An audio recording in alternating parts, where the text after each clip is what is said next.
Hello friends, आज हम बात करेंगे कि आखिर इंडिया से कितना पैसा चाइना में मोबाइल खरीदने से जाता है। आज हम बस मोबाइल के बारे में बात करेंगे। वैसे तो ऐसी बहुत सारी चीज़ें हैं जो हम चाइना से खरीदते हैं। अगर मैं लिस्ट बनाऊं तो लिस्ट खत्म ही नहीं होगी।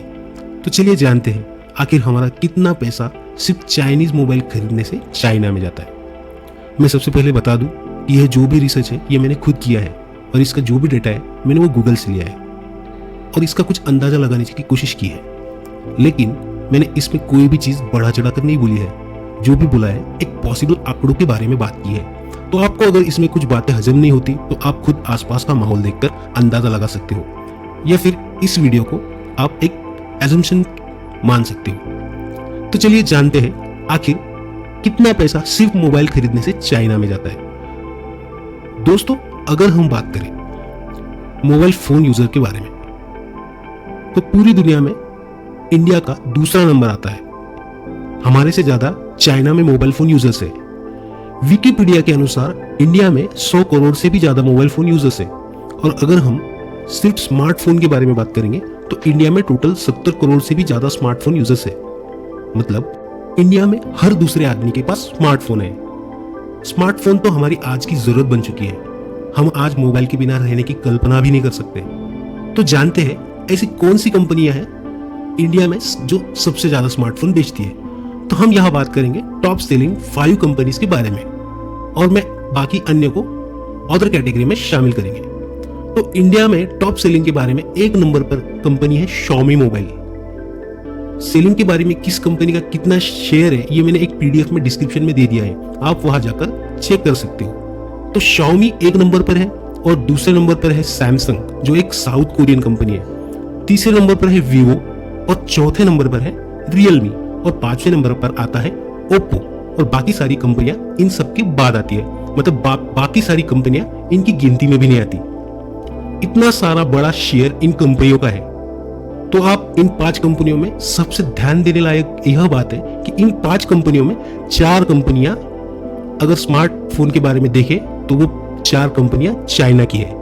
और अगर हम इसका स्मार्टफोन से परसेंटेज कैलकुलेट करें तो लगभग 70% स्मार्टफोन जो इंडिया में यूज होते हैं वह चाइनीज है। लेकिन मैंने जैसे कहा है कि मैं कोई भी चीज बढ़ा चढ़ा कर नहीं बोलूंगा।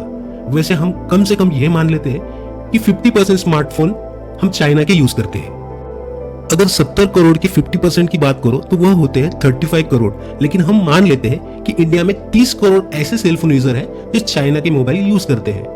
अब अगर हम 30 करोड़ को 9000 से मल्टीप्लाई करें तो यह कैलकुलेशन आपके मोबाइल के कैलकुलेटर में भी पॉसिबल नहीं होगा। आपको इसके लिए गूगल कैलकुलेटर की मदद लेनी पड़ेगी और कैलकुलेशन के बाद जो आंकड़ा होता है वो होता है 2,70,000 करोड़। और इतना सारा पैसा हर 1 या 2 साल में सिर्फ मोबाइल खरीदने से जाता है। और 2,70,000 करोड़ बहुत बड़ा पैसा होता है जो हमारे देश से हर साल जा रहा है। यह तो सिर्फ हम मोबाइल के बारे में जानते हैं। सोचो अगर बाकी सब चीजों का कैलकुलेशन करें तो वह कितना बड़ा होगा। उसमें TV, laptop, headphones, pen drive, decoration, lighting, ऐसी बहुत सारी चीजें हैं। अगर हम किसी का हेल्प लेकर भी ये कैलकुलेशन करें तो यह पैसा कितना बड़ा होगा ये हम सोच भी नहीं सकते। तो दोस्तों, आपको क्या लगता है, हम सब यही सही कर रहे हैं या हमें इसमें कुछ बदलाव लाना चाहिए? अगर यह सब चीजें इंडिया में खुद मैन्युफैक्चर होती तो हमारे पास आज इतनी बेरोजगारी नहीं होती और हर इंजीनियर के पास काम होता। और यह जो सारा पैसा रोज हर साल देश से बाहर जा रहा है शायद वो इंडिया में रहता। लेकिन हम ब्रांडेड चीजें खरीदने के चक्कर में हमारे देश का पैसा बाहर भेज रहे हैं। आज हर युवा को एक इंपोर्टेड कार का सपना है और हर कोई इंपोर्टेड शूज पहनना चाहता है। हर किसी को रोलेक्स घड़ी पसंद आती है। लेकिन इन सब इंपोर्टेड चीजों के चक्कर में हम हमारे देश को और भी कमजोर करते जा रहे हैं। अगर हमारे देश के बड़े बड़े इंजीनियर बाहर जाकर इतनी बड़ी बड़ी कंपनियां संभाल सकते तो क्या यह सब चीजें हम इंडिया में नहीं बना सकते? इन सब बातों को ध्यान में रखकर कुछ हमारी भी जिम्मेदारी बनती है। अगर हम देश के बारे में नहीं सोचेंगे तो फिर कौन सोचेगा? आज हमें ऐसे कितने सारे लोग हैं हम में से जिनके पास काम नहीं है और मुश्किल से अपना घर चला पा रहे हैं। और आज हमारे देश में सबसे ज्यादा संख्या युवाओं की है और आज की युवा पीढ़ी ही सबसे ज्यादा परेशान है। कोई एक नेता देश की हालत नहीं बदल सकता या पूरा देश नहीं बदल सकता। जो बदल सकते हैं वो हम सब युवा है जो देश को बदल सकते हैं।